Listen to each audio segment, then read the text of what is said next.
All right, we are here coming off of the TUF 19 finale and UFC 175 with a very ecstatic Ray Longo. Not a bad weekend to be Ray Longo. Not a bad weekend. I don't know if I'm ecstatic. I'm a little physically and mentally drained, but yeah, it's a great weekend, man. I don't think it could have went better, and man, the excitement. I'm just happy for my guys, happy for Matt, the team. Everybody was. I mean, you guys were there. I mean, what a phenomenal weekend. Tell us a bit about Eddie Gordon, just getting to watch him. Many people just introduced to him on the show and then really see him just blossoming tonight and earning that contract. But tell us kind of the early stages of working with Eddie and just watching him have the biggest night of his career thus far. You know, Eddie's been a real work in progress. He's just a grinder. He keeps going. He never gets down. He's not a high-maintenance guy in the gym. He really believes in himself. He juggles a lot. He's got the benefit of training with great training partners.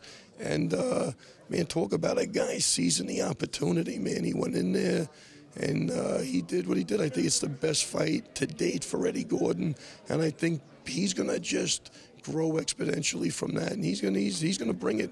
He's gonna be a little force to be reckoned with, I think. What were some of the issues in dealing with Diego Lima, who's a very accomplished striker, and also with Eddie getting to spend 6 weeks with him, having that further insight here, preparing for this fight? You know, Eddie, wasn't fazed by anything they did on the show. I had talked to him, and we focus on what we're gonna do.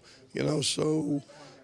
For some reason, people think because a guy wrestled, he's not an accomplished striker. I mean, obviously, we proved that with Chris Weidman, Matt Serra, all the guys that do that. So I didn't see anything that was overly concerning. I mean, Eddie's sparring with beasts in the gym.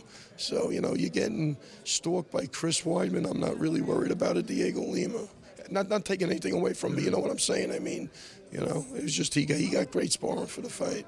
And we'll end it just on Chris Weidman. He talked about having a lot of difficulties in the camp, hurting his left hand a couple of weeks ago. What were some of the issues just in those particular last 2 weeks of getting Chris ready for this fight when his health wasn't optimal? Well, I mean, no, he hurt his hand probably 2 or 3 weeks from the fight, probably 2 weeks, and then the week we were here. It's part of the game. It sucks. I mean, as a coach, man, I want to see my guys. I said something in the documentary that a healthy Chris Weidman, nobody's beat. Is going to beat. So he was banged up, but he said, dude, if anybody could do it, this kid has such belief, and he's got so many other skill sets that, he kind of beat the guy with one hand. It's just, I can't say enough about that guy, man. That was a heart attack for me. I think we strategized around it, and he did throw it while he was in the fight, and I'm sure he's on a lot of painkillers today, and he's sucking it up. And who did more interviews this week, yourself or Matt Serra? That's good. Yeah. He's trying to be humble. For a split second, he's trying to be humble, but then he sees me. He's trying to throw me a crumb. Come on, man.